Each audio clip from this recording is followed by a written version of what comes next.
नमस्कार. महाराष्ट्रातील विविध क्षेत्रातील बातम्या झटपट आपल्या मोबाईलवर पाहण्यासाठी लगेचच सबस्क्राइब करा राष्ट्रशक्ती लाईव्ह न्यूज आणि सोबत बेल आयकॉन प्रेस करायला विसरू नका. जर कोणी सांगितले की एका कोंबड्याची किंमत तब्बल 50,000 रुपये आहे तर आपल्याला नक्कीच विश्वास बसणार नाही. परंतु सोलापुरातील कृषी प्रदर्शनात एक कोंबडा सर्वांच्या आकर्षणाचा विषय ठरतोय. बारामतीतील चोपडजचे शेतकरी यशराज घाडगे यांचा हा कोंबडा असून त्याची किंमत 50,000 रुपये आहे. विशेष म्हणजे दिसायला अगदी रुबाबदार असणारा हा राजा कोंबड्याचं वजन देखील तब्बल 6 किलो आहे. त्यामुळे राजा कोंबडा पाहण्यासाठी कृषी प्रदर्शनात मोठी गर्दी होत आहे. सोलापुरात 54वे राज्यस्तरीय श्री सिद्धेश्वर कृषी व औद्योगिक प्रदर्शन 2024 भरवण्यात आले आहे. या प्रदर्शनात धिप्पाड, रेडा, बैल, गाय असे प्राणी आकर्षणाचे केंद्र असतात. पण यंदा या प्रदर्शनात तब्बल 6 किलोचा राजा कोंबडा सर्वांचे लक्ष वेधत आहे.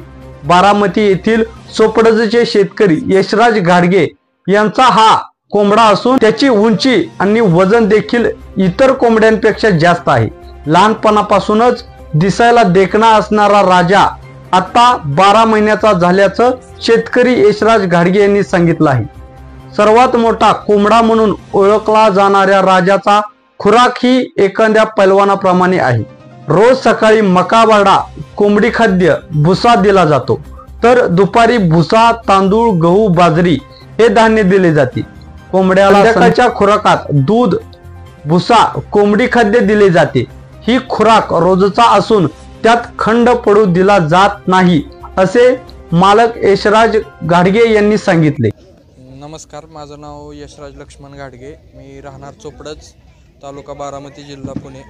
आम्ही तिकडून आम्हाला इथल्या सरांनी बोलवणं केलं कारण आपल्याकडे एक 6 किलोचा कोंबडा आहे. त्याचं वैशिष्ट्य असं आहे की तो 12 महिन्यात 6 किलो वजन त्याचं झालेलं आहे. व त्याच्या खाद्यात सगळं खाद्य असं त्याचं नॉर्मलच आहे, फक्त त्याला एक्स्ट्रा दूध लागतं म्हणून आपल्याला इथं बोलवलेलं आहे. जात त्याची वनराज क्रॉस आहे. आपण त्याला खाद्य आणि वॅक्सिनेशन वेळेवर केल्यामुळे ती एवढा झाला आहे. आपलं टार्गेट 8.5 किलोपर्यंत न्यायचं आहे त्याला या पुढच्या वर्षात. असे 8 ते 10 आहेत अजून, पण याच्यापेक्षा कमी आहेत. 5 किलोपर्यंत, 4.5 किलोपर्यंत, म्हणजे 3 ते 5 पर्यंत आहेत. 8 ते 10 कोंबडे. दूध देण्याचं कारण म्हणजे दुसरं कुठलेच कोंबडे पित नाहीत.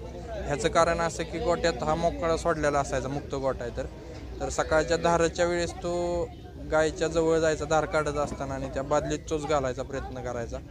म्हणून ते दूध खराब होऊ नये म्हणून आम्ही सेपरेट ठेवायला चालू केलं. ते लहानपणीपासून त्याला सवय. किंमत नाही, आता मागणी याला 50,000 पर्यंत झालेली, आणि आपल्याला विक्री नाही, आपण फक्त शौक म्हणून याला पाळतो. आता हे प्रदर्शनात मानधन हे भेटतं याचं एवढंच. आत्तापर्यंत अंगणेवाडीला होता, परत कोल्हापूरला, वारणानगरला होता, आत्ता इथं आहे. ह्याच्यानंतर बीडमध्ये दिसेल तुम्हाला.